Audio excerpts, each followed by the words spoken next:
El día de hoy nos acompaña el licenciado Rodolfo Rodríguez Ibarra. El licenciado es egresado de nutrición en Zamora. Ahí mismo hizo una maestría en nutrición clínica e hizo también aquí en Uruapan un doctorado en salud pública. Y actualmente, bueno, pues es autor de algunos artículos, autor de algunos otros, múltiples exposiciones. Y pues nos viene a hablar sobre un tema que es muy importante, la sarcopenia, cómo es que se va debilitando, se va consumiendo el músculo, cómo hay que abordar nosotros requerimientos nutricionales o cómo manejar ese problema. Licenciado, muchas gracias por acompañarnos. Gracias, doctor. Bueno, pues muy buenos días a todos. Gracias por su tiempo. Vamos a aprovechar 20-25 minutos, pues, obviamente para conocer definición como tal, criterios diagnósticos de este tema tan interesante que es sarcopenia, y el resto, pues obviamente, teniendo el título como tal de terapia nutricional. Y obviamente las actualizaciones que va habiendo en este tema. Bueno, vamos a ver la prevalencia a nivel mundial de la sarcopenia.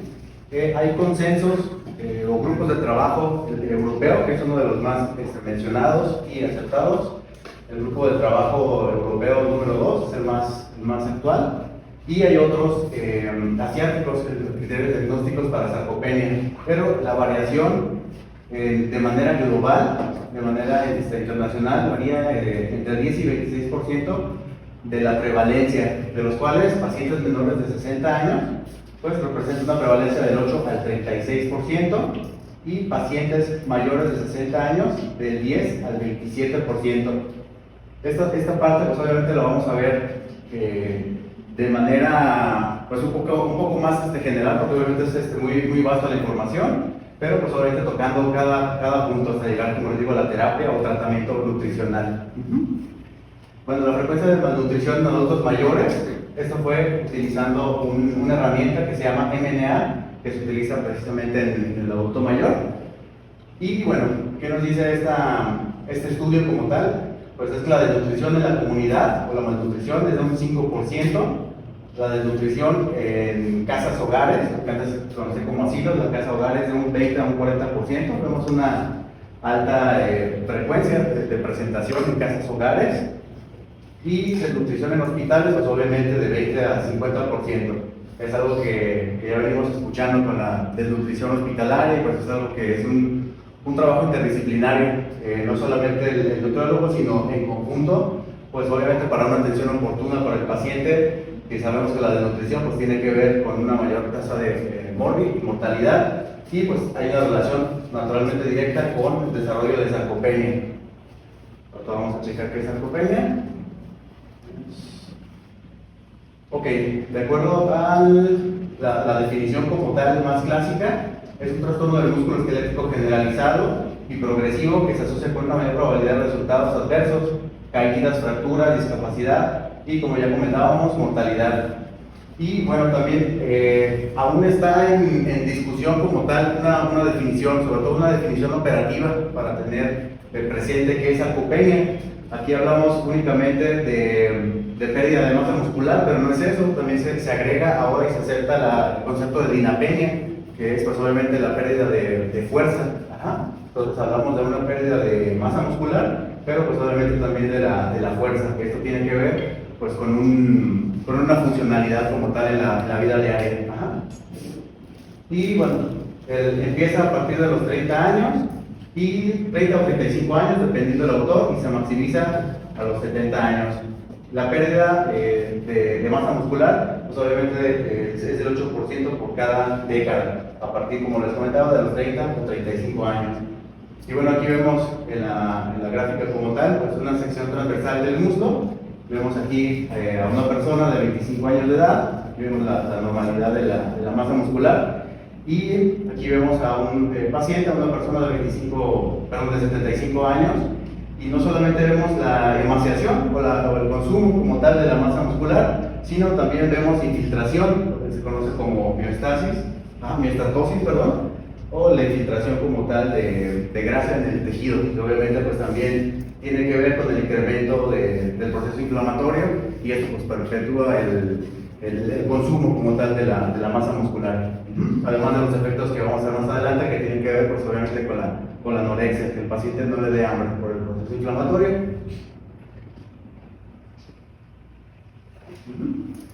Ok, algo también muy interesante, bueno, nosotros ya sabemos que la masa muscular pues, es un tejido metabólicamente activo, pero en estudios se ha encontrado un dato muy importante. La masa muscular pues, obviamente representa el 40% de la masa corporal total, una gran parte es el 40%, pero aunque sí es un tejido, además de endocrino, metabólicamente activo, pues se ha visto que es el 16% lo que representa de la tasa metabólica en reposo o basal. O sea, aparentemente es poco para lo que se creía como tal, y esto obviamente aquí están los autores que lo mencionan. Y el 7% tan solo del peso corporal pues corresponde a estos, principalmente a estos órganos, riñón, hígado, cerebro y corazón, pero la tasa es mucho más alta, la tasa metabólica en reposo.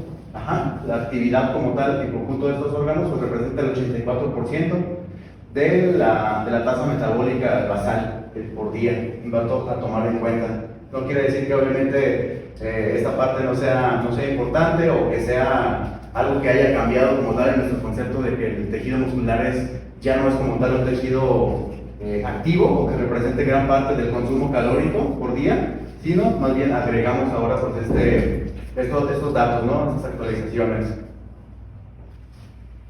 Y bueno, también igual de manera general, la patogénesis pues, es multifactorial, principalmente la edad, aunque no como tal se conoce como síndrome sarcopénico, sin embargo pues es algo que ocurre de manera natural y esto pues sabemos que tiene que ver con la disminución de la producción de hormonas, sobre todo hormonas anabólicas como la testosterona, pero pues obviamente no significa que sea como la edad igual a sarcopenia. Esto va a depender de muchos factores. Uno de ellos es el estilo de vida, no es el único. Obviamente sabemos que en salud pública pues tiene que ver los determinantes de salud, que el estilo de vida sí es obviamente algo importante, pero no es el 100%. Hay otros condicionantes como los biológicos, que tienen que ver con las cuestiones genéticas, tiene que ver condiciones económicas, condiciones ambientales. Entonces todo esto es importante tomar en cuenta.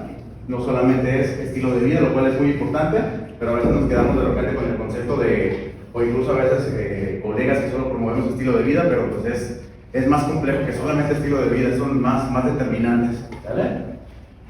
Y bueno, disminución de la actividad física nos condiciona factor de riesgo para el desarrollo de sarcopenia. La anorexia por la edad, pues también hay algo que se llama resistencia anabólica, como les decíamos ahorita, por la disminución de hormonas como tal, y pues la presencia también de enfermedades crónicas, sobre todo cuando hay insulinoresistencia, pues también hay como tal pérdida de masa muscular. Y bueno, también disminución de hormonas de crecimiento, ya lo mencionábamos, factor de crecimiento similar a la insulina, tener un peso bajo al nacer, de 2.5 o menos, disminución de hormonas, testosterona, incremento de las citocinas inflamatorias, entre otros. Y bueno, ahora sí la parte práctica. Hay como tal otra herramienta que podemos implementar en los hospitales y es algo muy práctico. Eso es lo mejor, esa es la finalidad cuando se validan ahora sí herramientas de tamizaje o de screening. En este caso se llama STARC-F. Aquí están las siglas, que es escritas en inglés, que significa fuerza, la asistencia en el encaminado, ayudas de ambulación, por la traducción, levantarse de la silla, subir escaleras y caídas como tal. Bueno, es una serie de preguntas muy sencillas, eso se puede hacer hasta en un par de minutos. Hay hospitales que tal vez puedan tener 100, 200 camas, por ejemplo, y para hacer tamizajes, pues lo ideal es que sea algo más práctico y reproducible, ¿vale? Entonces, otra de las cosas es que lo puede hacer no solamente el nutriólogo, sino se puede capacitar a más personas o profesionales de la salud y se puede replicar sin ningún problema. Bueno, la pregunta es: ¿qué grado de dificultad tiene usted para levantar y cargar 5 kilogramos? Y aquí vamos a agregar si es ninguno, 0, alguno 1, mucho o incapaz 2. ¿Qué grado de dificultad tiene usted para recorrer una habitación? Grado de dificultad para levantarse de la silla o cama. Dificultad tiene usted para subir 10 escalones. ¿Cuántas veces ha caído usted en el último año? Y bueno, aquí si es igual o mayor a 4 puntos, pues obviamente estamos hablando de un riesgo como tal en desarrollo de sarcopenia, que va a ser complementario con otros criterios que vamos a ver ahorita. Bueno, entonces decíamos ya que esta herramienta, el SARS-CF, predice el riesgo de mortalidad en adultos mayores durante la hospitalización. De toda esta diapositiva vamos a rescatar que si tienen mayor a 4 puntos de la encuesta que acabamos de ver, o de la herramienta, pues hay un riesgo de 5 o casi 6 veces más de mortalidad.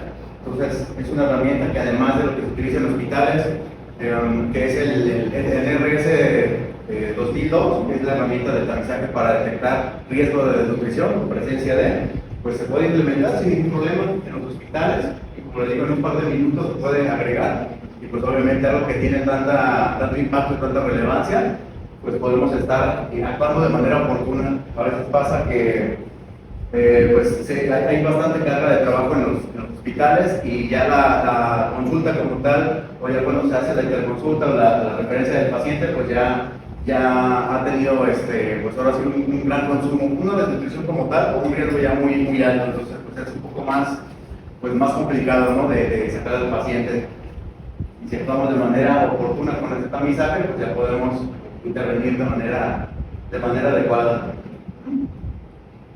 Y bueno, aquí en la evaluación de las respuestas corporales, pues eso ya como tal lo sabemos, que lo podemos ver de manera clínica, la disminución de los músculos temporales, la tejido adiposo, sobre todo a nivel orbital, y los músculos responsables de la masticación, también se comprometen ya cuando hablamos de una sarcopenia severa. Hablamos de los músculos maceteros, el temporal, y hay algo que se llama disfagia también, van teniendo nuevos términos o se van acuñando como tal. Esto ya existía desde el paciente que siempre ha sido paciente desnutrido, pero pues se llama como disfagia sarcopénica, que tiene que ver pues obviamente con la dificultad en la masticación, un trastorno en la deglución y en la masticación principalmente. Y aquí vamos a rescatar como tal pues el proceso de confirmación, lo que decíamos ahorita, la fuerza muscular, tiene que ver la fuerza de presión. Vamos a avanzar una más para que quede más. Bueno, lo mencionamos de manera general, la fuerza muscular, ahorita vemos cómo se hace cada uno de esos, el rendimiento físico, y pues obviamente como tal el diagnóstico de imagen, que se utiliza el DEXA, absorción virtual de rayos X, o también se utiliza algo más práctico para utilizar nosotros en consulta, porque pues obviamente no todos los hospitales cuentan con equipos, ¿no? Pues más sofisticados, más caros, algunos sí podrán tenerlo, pero también el tiempo que se requiere para reproducirlo pues no es nada fácil, ¿no? Y en cambio una báscula, les puse también una imagen que utiliza impedancia eléctrica, pues es algo que puede ser muy fácil de utilizar. Son básculas que se pueden transportar en el hospital o consultorio, y podemos estar ahora sí haciendo la intervención o el diagnóstico. Ok, entonces aquí vemos ya la descripción operativa como tal. Si se tiene baja fuerza muscular, ese sería el primer criterio. Antes era solamente la masa muscular, ahora como les digo ya estamos hablando de la fuerza como tal. La dinapenia pues obviamente tiene un impacto muy alto, no solamente la presencia de fuerza. Ok, entonces si tiene el punto número 1 para hacer el criterio total de sarcopenia, aquí nos dice el diagnóstico es confirmado por el criterio 2, o sea, el criterio 1 más el 2, que es la cantidad de masa muscular, si esta es baja de calidad y cantidad.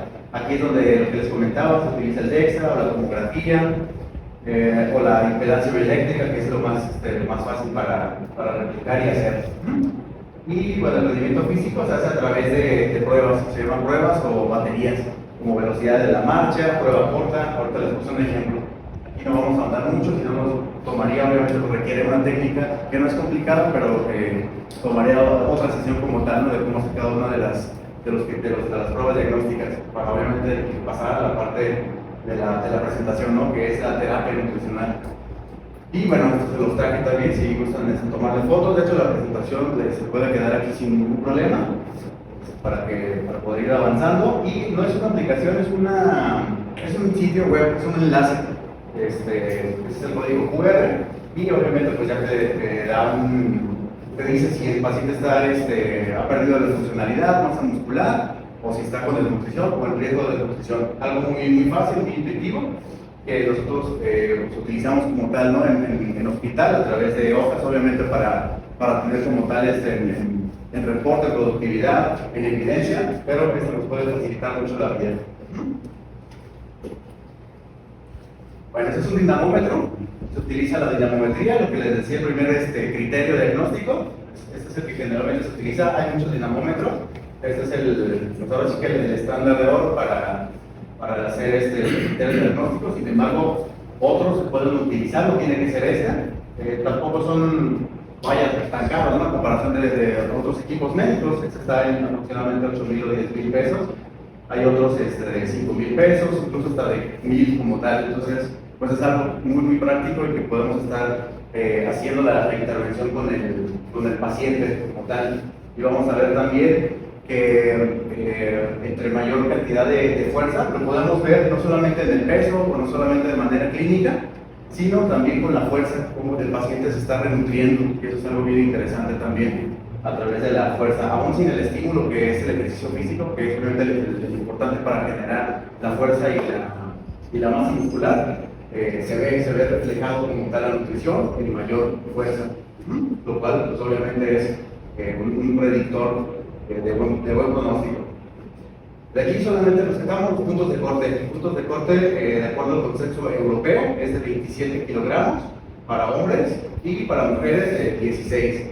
Si es menor a 27, pues obviamente ya estamos hablando del primer criterio diagnóstico, que tiene disminuida su fuerza de tensión o fuerza de agarre. Y en mujeres menos de 16, ya hablaríamos obviamente del puntaje como tal.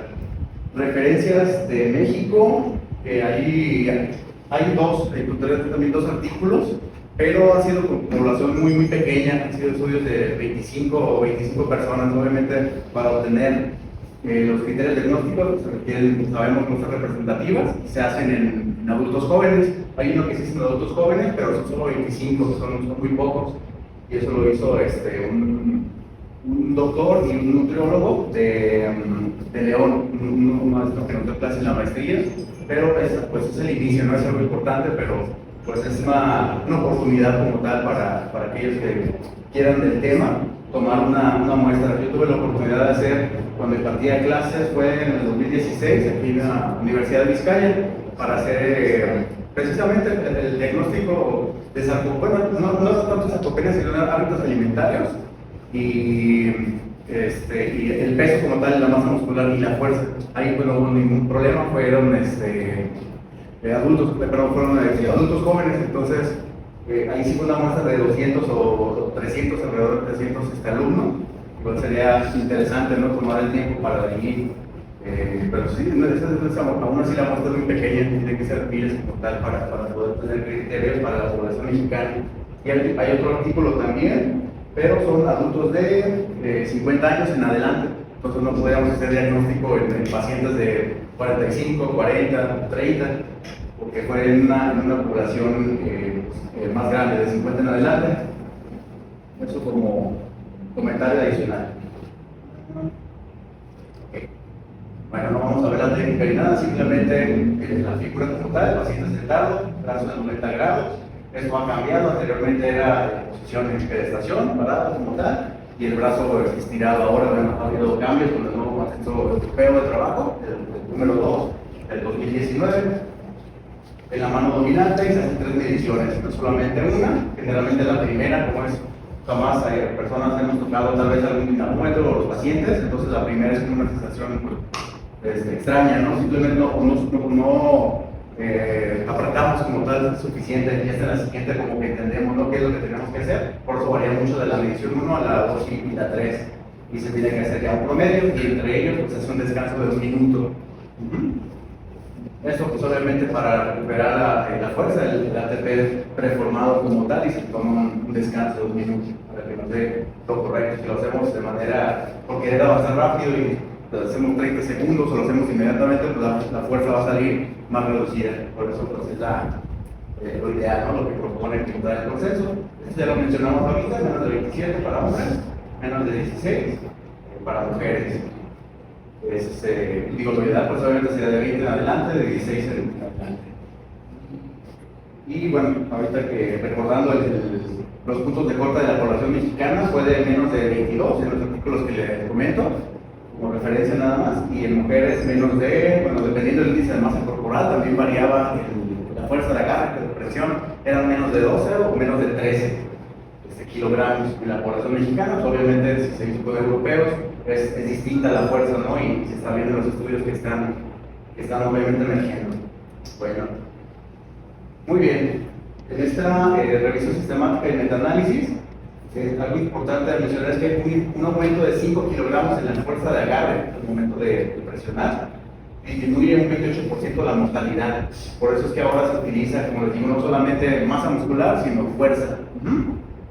Y un aumento de 1 kilogramo en la fuerza de agarre disminuye un 3.2 lo que son enfermedades cardiovasculares, donde tienen pues, obviamente la implicación, ¿no? La fuerza y la masa muscular, más allá solamente de la cuestión estética.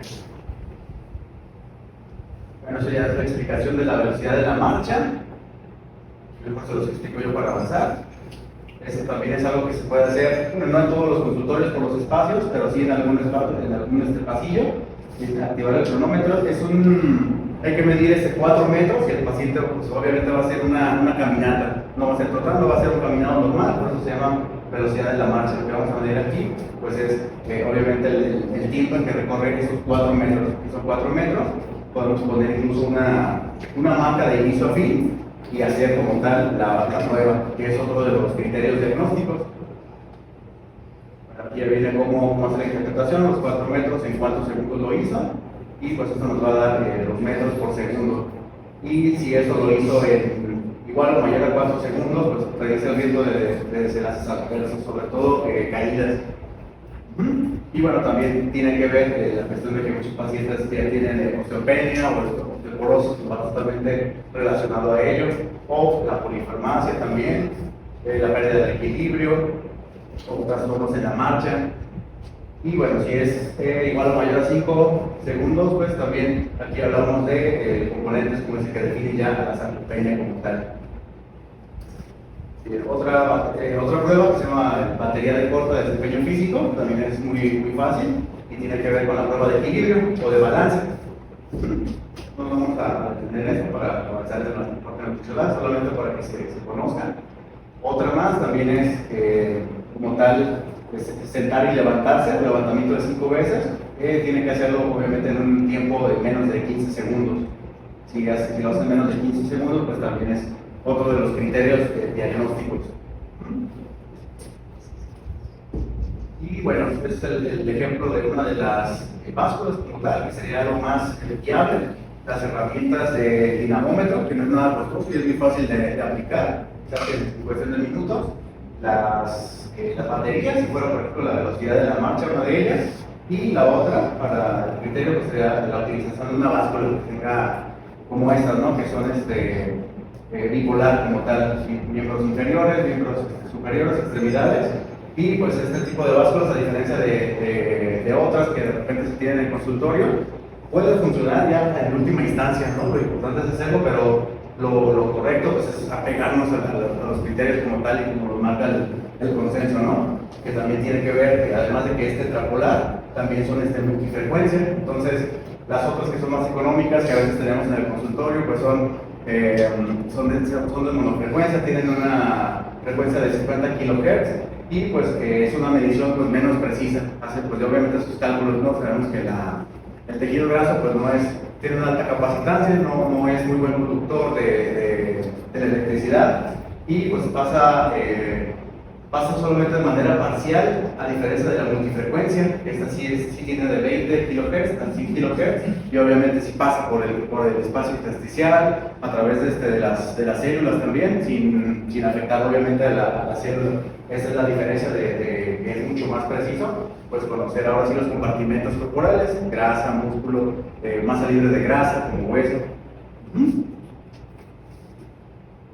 Ok, esto ya lo comentamos ahorita, el diagnóstico como tal, baja fuerza muscular, si tiene disminuida su fuerza de presión más disminución en la calidad y cantidad de masa muscular, pues obviamente hablamos de sarcopenia, y si tiene los tres, baja fuerza de presión, disminución en la masa muscular y baja en el rendimiento o la performance físico, como lo que dijimos ahorita, velocidad de la marcha, pues obviamente hablamos de una categoría que es de sarcopenia y sarcopenia severa, ¿sale? Eso nos marca también la severidad de la sarcopenia.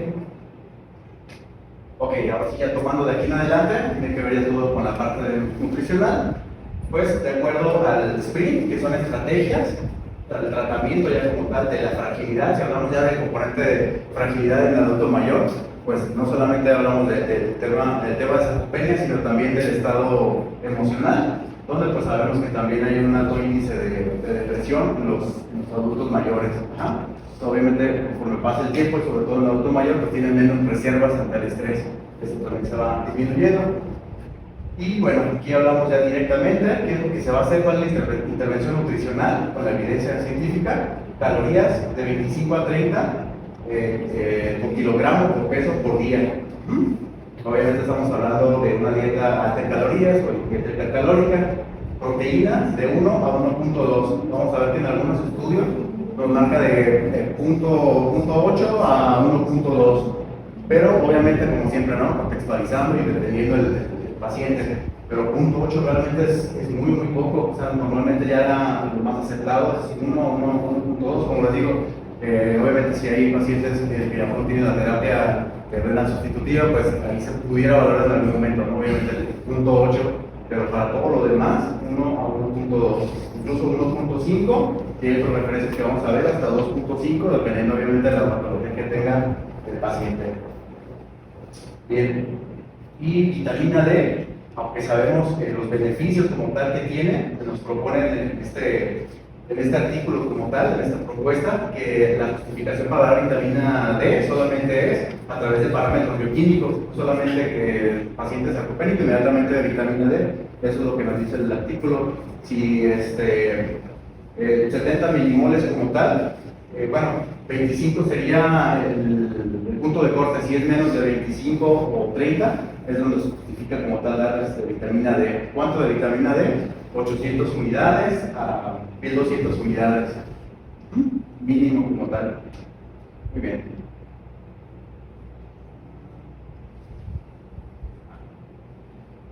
Y algo también importante, a veces pues ya los nutriólogos nos trabajamos todo muy bonito, muy elegante, las calorías, lo ideal, todo basado en evidencia, el cálculo, ¿no? Bien extraordinario, pero pues obviamente algo también que tenemos que tomar en cuenta es cuánto realmente está comiendo mi paciente. Y si corroborar la ingesta también, incluso en el screening como tal, el tamizaje que se hace de riesgo nutricional en los hospitales, pues también, ¿no? También vemos esta parte de cuánto está comiendo, si es un 100%, un 50%, un 25%. Entonces, aquí también lo estamos viendo en relación también a sarcopenia, cuánto está realmente comiendo y la ingesta en cada comida. Y para eso, pues eso lo podemos basar en el que les digo, en el RS 2002, que eso es para la población hospitalizada. Ya si hablamos del paciente crítico, pues obviamente ahí en el mismo tamizaje, pues aparece ya como un riesgo, ¿no? Automáticamente, riesgo de desnutrición. Y muchos de los pacientes que ingresan al hospital tienen como tal malnutrición y en el hospital pues, se desarrolla la desnutrición, y eso es lo que, pues como equipo de trabajo, estamos trabajando y abordando para el beneficio como tal del paciente. Ok, ingesta de proteína en el adulto mayor sano, ya lo decíamos, coincide también en todos los artículos de revisión, de 1 a 1.2 gramos por kilogramo por día. En el adulto mayor con enfermedades crónicas, se aumenta de 1.2 a 1.5. Obviamente, pues sabemos aquí la justificación, pues es como hacemos el incremento pues, de las citoquinas inflamatorias y la producción también de reactantes de fase aguda, pues hay un incremento. Y ahorita el metabolismo, dependiendo qué enfermedad tenga el paciente, pues también hay un metabolismo aumentado. No en todas hay unos que están disminuidos, pero esa es la propuesta como tal. Y la leucina, también un aminoácido esencial, sí, de 2.5 a 2.8 gramos en 24 horas.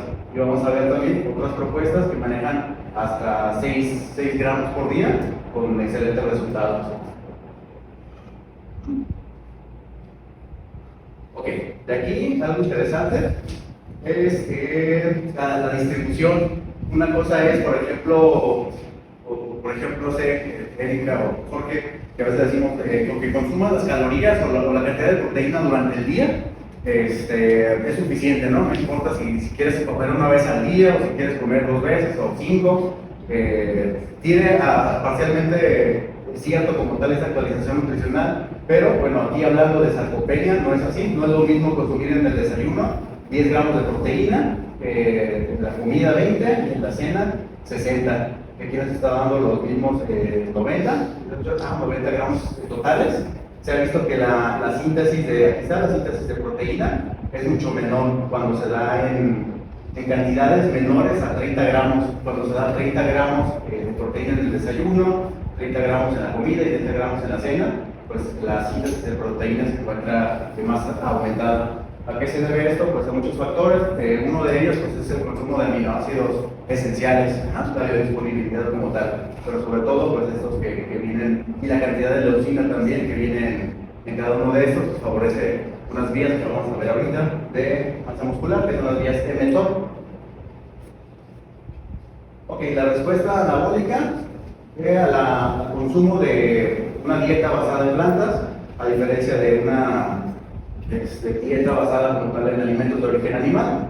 Entonces vemos que en el caso de la carne se requieren 70 gramos total de carne para obtener 20 gramos de proteína, y de soya serían 90 gramos para obtener los mismos 20 gramos de proteína. En el caso de chícharo, 240, que sería bastante para obtener 20 gramos de proteína, y así, ¿no? También en el caso de la papa sería 1 kilo como tal para obtener estos gramos.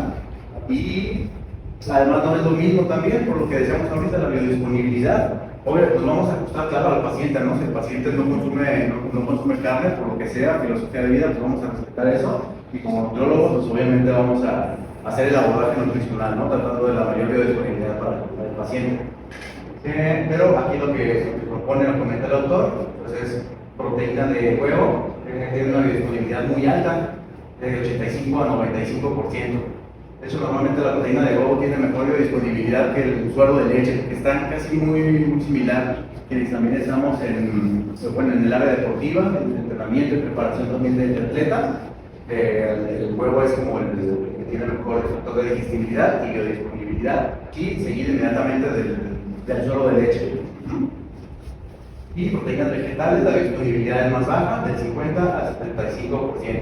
Esto a tomar en cuenta, pero obviamente siempre vamos a... Ya en el proceso de atención nutricional, que a veces de repente no se ve como en la licenciatura o en la carrera, hasta después, queremos como manejar todo lo ideal para el paciente, ¿no? Pero a veces no siempre respetamos ahora sí filosofías, ideología. Entonces eso es algo también a tomar en cuenta. Uno es el objetivo clínico que tengamos para el paciente, de acuerdo a toda esta parte técnica, protocolada, clínica, y la otra pues, es el objetivo como tal del paciente. Entonces tenemos que pues, tener esta empatía, ¿no? Para lograr, pues obviamente disminuir sarcopenia. No solamente es la cuestión técnica, sino son más factores para el abordaje.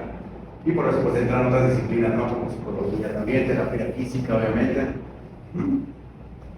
Y bueno, beneficios como tal del consumo de huevo, es un huevo como tal, completo, con yema clara, aporta 7 gramos de proteína, 75 kilocalorías, y algo también importante es la leucina, que comentábamos ahorita, que es un promotor de la masa muscular en sarcopenia, en pacientes jóvenes y en pacientes con sarcopenia. Entonces es una cantidad muy elevada. Si estamos hablando de 3 huevos, por ejemplo, en un día sería 1.5 gramos de leucina.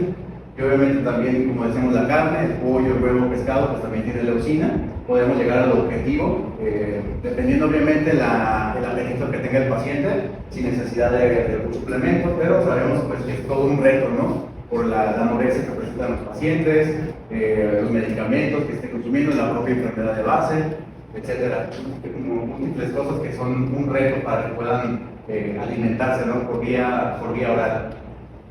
Ya esta parte aplica, por ejemplo, en un paciente para consumo de vía oral, pero si hablamos ya de nutrición enteral como tal y parenteral, son las mismas, los mismos gramos o el mismo abordaje. Y bueno, tiene una mayor saciedad que otros alimentos de origen animal, es excelente obviamente para la nutrición y salud muscular. Ya casi acabamos las estrategias de prevención para sarcopenia, en el proceso de envejecimiento y el ejercicio. Bueno, aquí está de manera muy sencilla, muy gráfica. La ingesta aquí nos maneja de 1.6 a 1.8. Aquí sí estamos hablando de estrategias para prevención, no como tal tratamiento, sino prevención. Como les digo, hay que contextualizar, no todos los pacientes obviamente van a poder consumir esas cantidades, y obviamente también en un adulto mayor aún sin enfermedades, pues tampoco le damos 1.8. Aquí manejamos 1.3, 1.5 a lo mucho. Ajá. Entonces todo lo vamos a tomar en cuenta. Bueno, 0.6 gramos de proteína total por día, por kilogramo. Y aquí son 5, no se alcanza a ver bien, pero es igual o mayor a 5 gramos de leucina en cada uno de los tiempos de comida. Un poco sobre aquí, yo se los platico, es el equilibrio energético, lo que consumimos y lo que gastamos, que debe de estar obviamente en un equilibrio.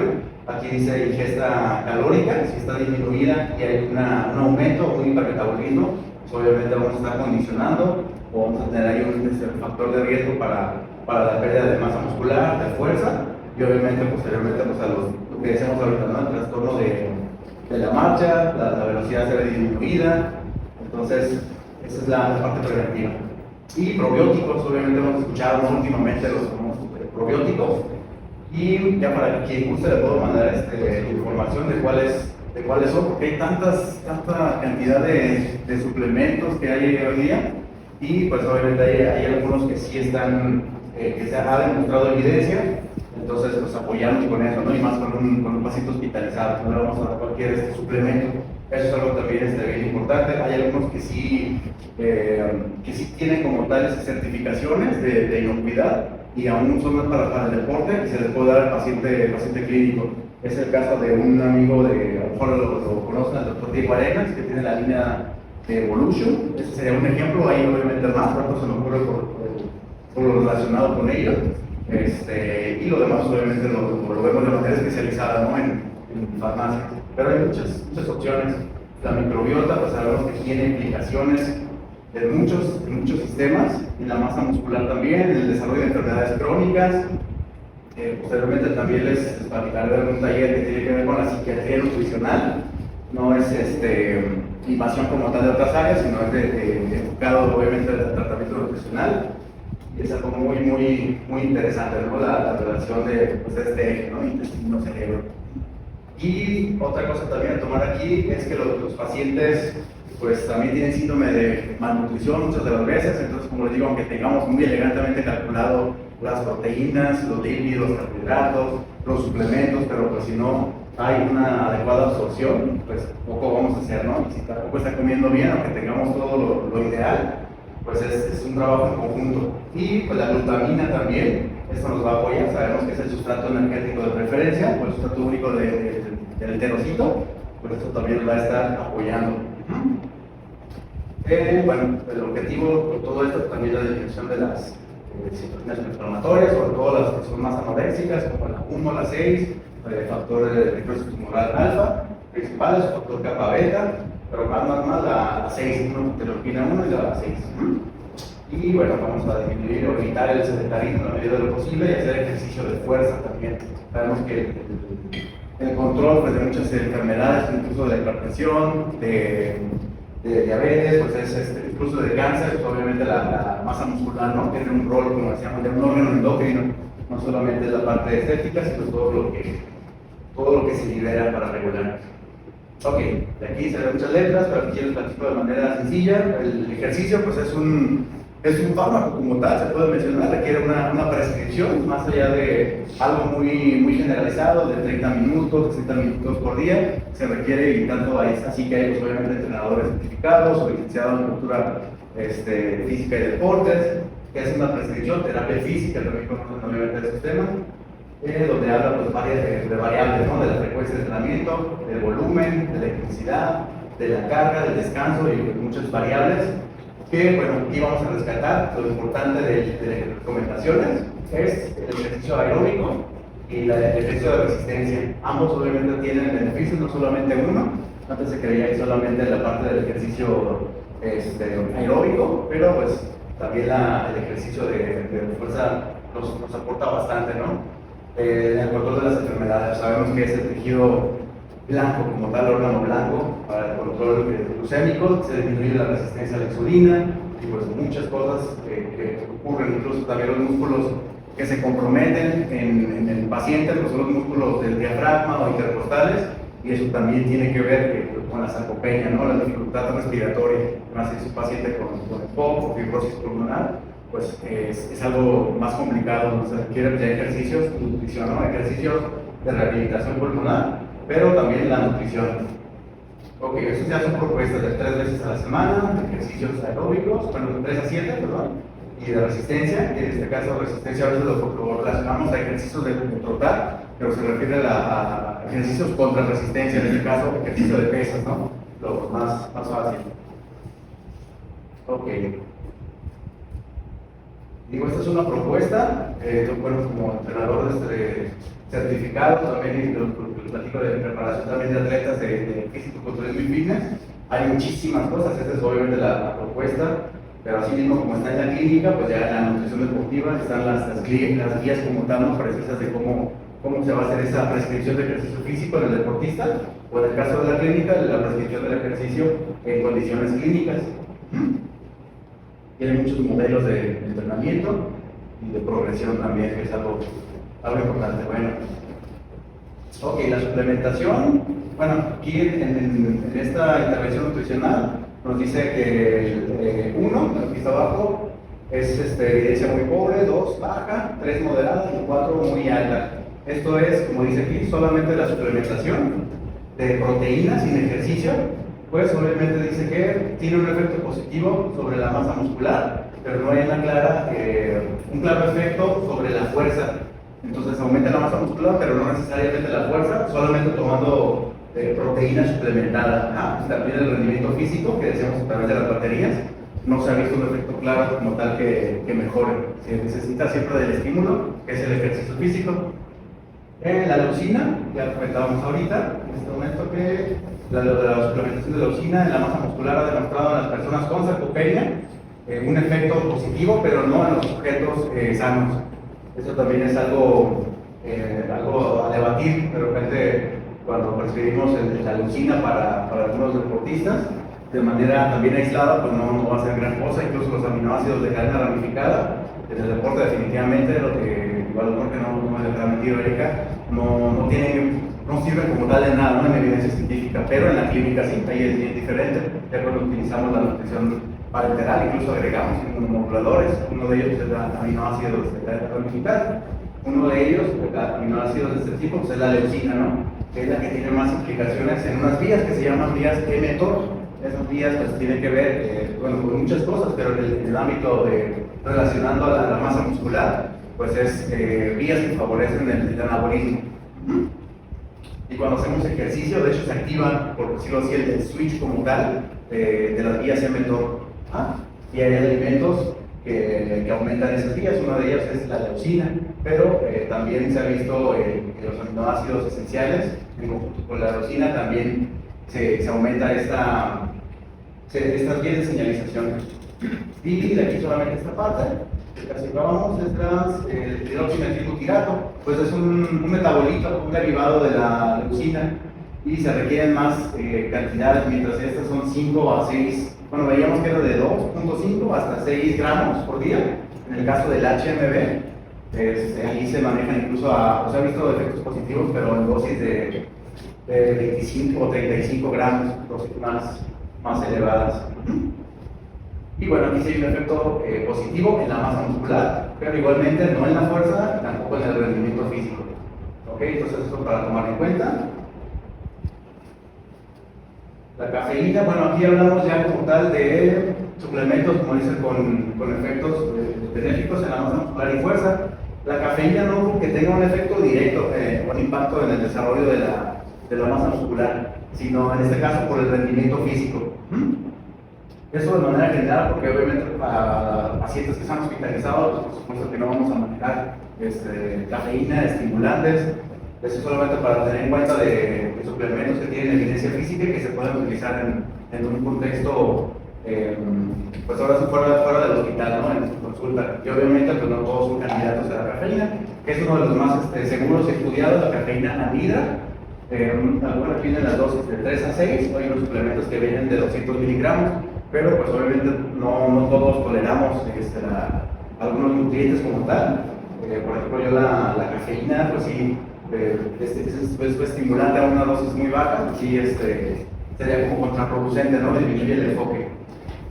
Y obviamente 500 miligramos sería bastante. Puede reducir el rendimiento físico, pues obviamente por el enfoque mental. Hay los famosos preentrenos, no sé si de aquí quién le gusta hacer ejercicio, sobre todo de fuerza, y los famosos pre-workouts o preentrenos, que supuestamente son precursores de óxido nítrico, pero sabemos que el óxido nítrico en su forma natural es un gas. Pero eso pues, es más publicidad. Estoy dentro del área de suplementos nutricionales, pues no, lo que contiene más bien es adenina, ¿okay? Ahí va a ser un precursor, pero no como lo manejan, ¿no? Y si tienen dosis demasiado elevadas, lo malo es que las etiquetas y la industria de suplementos pues no es muy honesta como tal. Esa es la cuestión. Por eso ya buscamos ahora mejor nutracéuticos que ya están, tienen obviamente ya certificaciones y donde se fabrican los medicamentos, se hacen este tipo de suplementos que adquieren la categoría de nutracéutico como tal. Lo que dice la etiqueta lo contiene el producto. Entonces, porque hay muchos contaminantes y eso hay que tener cuidado. La creatina se ha visto que obviamente ayuda para la masa muscular y también es uno de los que ya tienen muchos estudios y de los más seguros. Claro, vamos como digo a contextualizar en qué pacientes sí, en qué pacientes no. De hecho, hay suplementos que tienen creatina que van dirigidos ya específicamente a pacientes como tal, ¿no? Al paciente con enfermedad crónica. Y aquí hay una fase de carga, esa es la forma de consumo. Lo ideal es que sea 5 gramos por día, de 3 a 5 gramos por día, y con eso hay una excelente respuesta en el desarrollo de masa muscular. Esto más que nada, bueno, el efecto de acción de la creatina no es más bien crónico, hay que estarlo consumiendo durante varios meses, varias semanas, para que podamos ver su efecto. Obviamente en los sistemas energéticos, ¿no? Sobre todo en el ATP, tienen mejor rendimiento y por lo tanto también la hidratación, al haber pues mayor hidratación como tal en la célula, pues se favorecen las vías anabólicas, es otro del mecanismo de acción. Y no solo eso, ya esto se está yendo no solo al deporte, sino, como les digo, al ámbito clínico. Ya hay conferencias especializadas de creatina y los impactos que tiene a nivel de deterioro cognitivo, no solamente a nivel de fuerza, sino también a nivel cognitivo de los procesos mentales. Muy interesante esta parte, incluso ansiedad y depresión. Ahí empiezan a emerger como tal, no podemos concluir, ¿no? Esta parte, pero hay estudios interesantes con favorecer la disminución de enfermedades mentales. Y los nitratos pues se convierten en nitritos y nos da la producción de óxido nítrico, mayor aporte al músculo, pues vamos a tener más ganancia muscular. Y dice, el programa de seguridad de los suplementos de nitratos parece ser segura como tal. Eso lo manejan en el artículo 2019. Uno de los nitratos los puede encontrar como suplementos y no lo más fácil pues es el betabel, ¿no? También ya hay algo estandarizado para estar consumiendo medio litro de betabel para tener los efectos como tal. Pero pues en un paciente que tiene diabetes, pues vamos a manejar otras estrategias, no necesariamente el alimento. Ok, para acabar, de proteína de punto 8, otro de las propuestas de otro artículo de revisión, 2.5, en bebidas, barras o comidas, problemas de seguridad. No se ha visto como tal efectos adversos a largo plazo en pacientes sanos. Y el omega 3, ¿no? Se lo escuchamos en todos lados ya. El omega 3, los ácidos grasos poliinsaturados, de 800 a 1200 miligramos por día, pues no hay ningún efecto adverso. Incluso se manejan dosis de 2 o 3 gramos, ya 2 gramos, ¿no?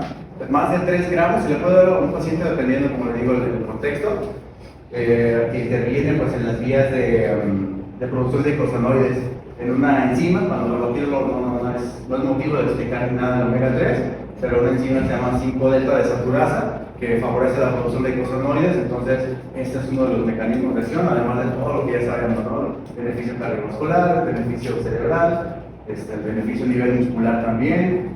Se hace más, bueno, favorece como la permeabilidad de nutrientes, ¿no? Sabemos que la célula pues tiene ácidos grasos como tal, la capita fosfolipídica. Entonces, más de 3 o 4 gramos, aunque no lo comenta aquí, pero es importante también, inhibe la agregación planetaria o puede haber mayor riesgo a sangrados cuando son más de 3 o 4 gramos. Entonces, tenemos un rango de 1 a 2.5 de omega 3 sin ningún problema. Eso ya lo mencionamos ahorita. Ya que se acabamos, doctor, moví mal ahí.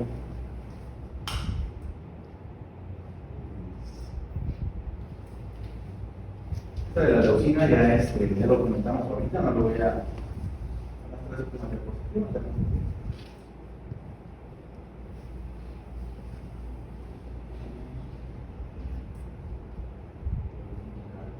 Bueno, ya se los platicé ahorita de la intolerancia inflamatoria como tal, disfunción endotelial y otros factores, ¿no? Como el proteasoma, que son catabólicos también, y que nos puede ayudar obviamente el omega 3. Ya mencionamos lo de la leucina. En este estudio de revisión y metaanálisis, o sistemático, perdón, se ha visto que la vitamina C, aquí sí, es justificada en utilizar cuando en sangre está en menos de 25 nanomoles por litro, y la testosterona. De todos los que utilizaron, vitamina D y testosterona, son los que sí tuvieron un efecto como tal, y hay que justificar, no es solamente dar por dar, sino cuando están estos parámetros de sangre, pues obviamente es cuando se justifica la inclusión como tal en la intervención. Entonces, si tengan alguna duda, gracias por su atención.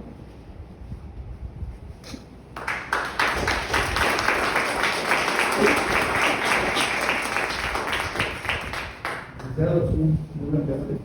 Gracias. Me gustaría escuchar la opinión, en este caso, de un afectado a nosotros, más que manejar esta parte que es el de la misa. Me gustaría escuchar su opinión, por favor. Felicidades, yo pienso que cada vez tenemos que enfocarnos mucho en el estado nutricional de la persona, incluso sana, para prevenir todo este tipo de cosas. Ahora, la situación del envejecimiento, digo, todos sienten que cada día es de llegar, pero no es llegar. Entonces, hay que llegar en plenitud de condición física, mental. Todo eso es muy importante. Ahora, pues, en cuestión de una evaluación de pacientes hospitalizados sobre el punto de abajo, lo hacemos poco y deberíamos hacerlo más. O sea, el paciente cuando quiere saber cómo está el estado nutricional, paciente que va a durar mucho tiempo hospitalizado por problemas humanitarios es muy importante. Cada vez estamos más convencidos de el beneficio del nutrir al paciente por vía general, cada vez tenemos que utilizar menos la parte general. Y en ello es muy importante la microbiota, el microbioma que debemos observar. Pacientes hospitalizados utilizamos casi sistemáticamente muchos pacientes que conocen muy bien su densidad y entregamos totalmente la prueba. Entonces son muchas consideraciones que tenemos que tomar en cuenta, en un paciente transplantador que nos hospitaliza. Lo importante es darnos cuenta qué carencias está teniendo, qué problemas está teniendo, qué está dependiendo, qué está perdiendo masa muscular y actuar en consecuencia. Yo creo que es un panorama muy completo de lo que se puede hacer para diagnosticar y para tratar las necesidades de voluntad del doctor. En paciente adulto mayor, De por sí ya tienen problemas de la próstata, una hipertrofia prostática. No podemos darle a todos a diestra y siniestra testosterona, porque esta se convierte en dihidrotestosterona, que empeora la hipertrofia. Entonces, tener en cuenta eso. Sí, lo bueno, te agradezco del comentario, del trabajo interdisciplinario para, dependiendo de cada especialidad, se va viendo que sí, ¿no? Y por eso contextualizar en cada uno. Excelente. Utilizamos ahí mejor otras herramientas de suplementación como tal, la vitamina D, la HMP, la toxina. Muy bien, doctor, gracias. Sí, felicidades por la plática. Gracias. Bueno, estamos en una etapa ahorita de post-COVID. Y vemos todos los clínicos y muchos campos pacientes que usan debilidad. Se han documentado estudios muy grandes en el Reino Unido, la recesión del músculo, la muscular, la miopatía, muy relacionada y muy confirmada de afección del comienzo del músculo. En este concepto, esta situación, ¿qué estrategia de nutrición usted ha considerado o se está considerando en esos casos? De síntomas post-COVID, como tal, pues el ejercicio físico, en la medida de lo posible, el ejercicio de fuerza, ese sería es el primer estímulo. La nutrición es importante, pero el ejercicio es el que nos va a dar obviamente ese beneficio, el incremento de las células satélite, sobre todo si hablamos de fuerza, pues el aumento de las proteínas contráctiles es precisamente lo que nos da la fuerza más allá de la imagen que les puse por ahí de la sección transversal del muslo. Esa es una cosa, pero la otra es la fuerza. Esa es otra cosa que no siempre se toma en cuenta. Entonces aquí sería el ejercicio físico y la alimentación con la distribución que comentamos y la suplementación. Eso sería la intervención nutricional o el abordaje nutricional en este caso para pacientes que cursan con esos trastornos musculoesqueléticos post-COVID. Sí, doctor. Yo creo que es importante tomar conciencia que el mejor asesor de esta nutrición es importantísimo, que más sus palabras que tenemos una tendencia en nuestro país a que el instructor en el gimnasio sea el que perder la alimentación nutricional y generalmente sesgada, pero además cargada de sustancias que no vienen en la etiqueta, todo anabólicos, a ellos les interesa que se pongan bien. Sí. Eso es solo en la cuestión nutricional. También en México vemos pacientes que toman productos recetados por el farmacéutico o por la comadre que lo venden en cualquier tienda. En el caso muy sonado de la Correa, de la Arquín, todo eso que tiene hasta 2 tipos de glucocorticoides, y ahora lo vemos por síndrome de Cushing. Y es el mismo caso para los suplementos nutricionales. O sea, de repente, no, pues vean tal parte, ahí venden uno, ese tiene mucho colágeno, tiene mucha proteína y te vas a poner un poquito. Es muy común, ¿no? Entonces, debemos hacer conciencia de que si queremos una verdadera orientación nutricional, que es por el y en combinación con el médico. Sí, totalmente.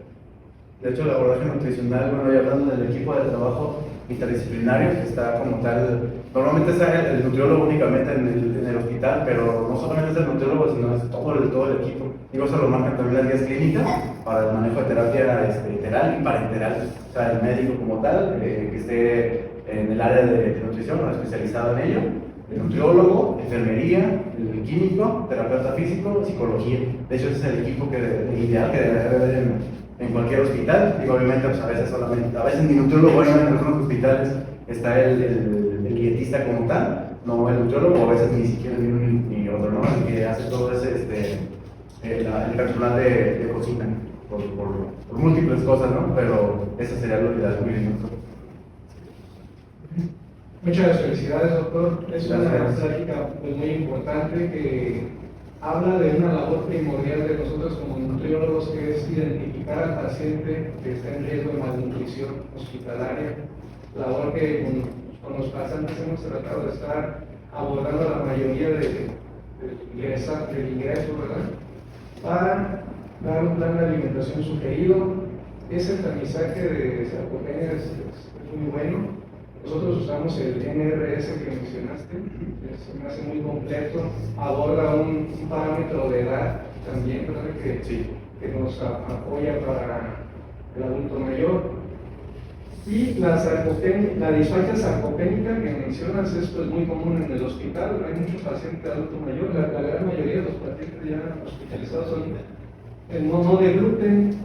Las dietas en papillas estándares son muy bajas en calorías, difícilmente se cubren las 25 o 30 calorías que mencionas. Entonces, hacer una dieta en papilla con fórmulas poliméricas y moduladores de proteína, yo creo que ya cada vez es en más pacientes, casi todos constantemente estamos pidiendo enfermería si podemos complementar su papilla con alguna polimérica. Me llamó la atención el HMB, la dosis que recomendaba de 25 a 30. Pues Ensure nos promociona mucho el Advance, que trae 3 gramos en 2 botes.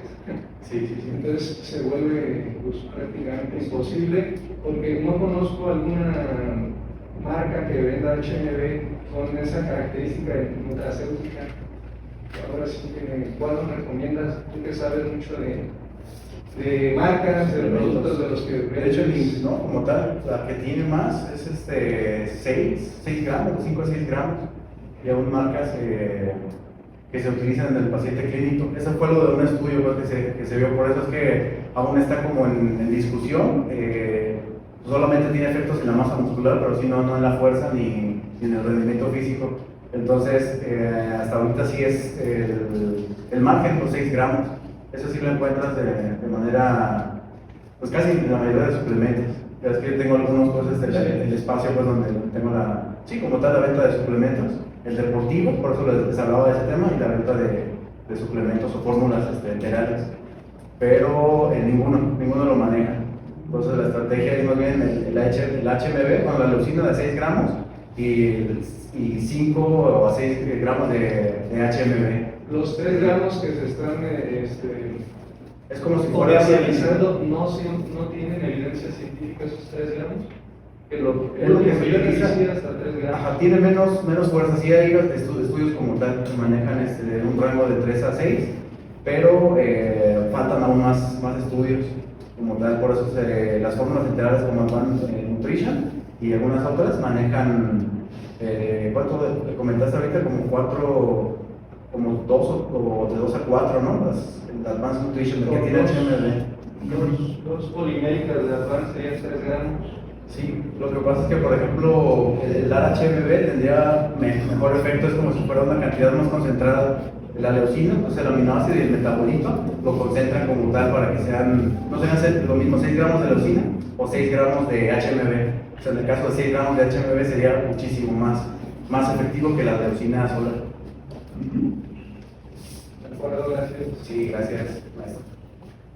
Bien, pues, licenciado, muchísimas gracias por sus presentaciones.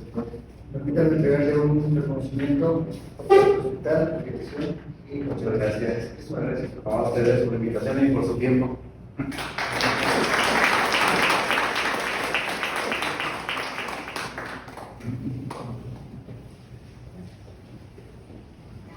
Thank you.